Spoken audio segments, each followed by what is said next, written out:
Hello guys and welcome back to this channel, where today guys I'll be showing you how to add elements in Jimdo website. Now guys, the first thing that you of course need to do is go to jimdo.com and you'll be greeted with a screen looking something like this. Now when you did that, you just need to go and log into your profile. But guys, if you do not have one, you can always go and register to Jimdo.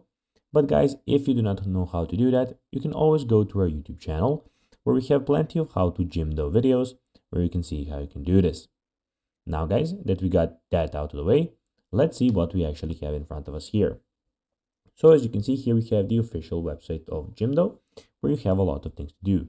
So a successful business needs a professional website.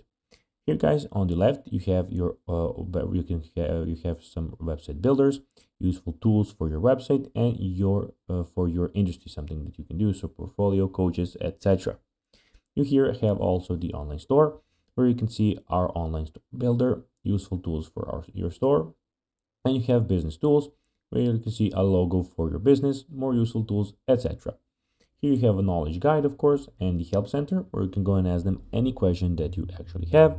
And here you have some things about your profile, where you have your dashboard and where you can log out your profile. When you make your website, it will look something like this, guys. Now guys, let's see how you can actually go and add elements in the Jimdo website. Well, first of all, you can go here and click on this plus button to add items. You can here go and add favicons. And here guys, you can go and show elements and see all of the elements that you actually have.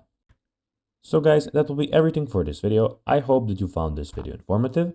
If you did guys, don't forget to like this video, share it, subscribe to the channel and put the notifications on. And guys, as always, I'll be seeing you in the next video. Bye guys.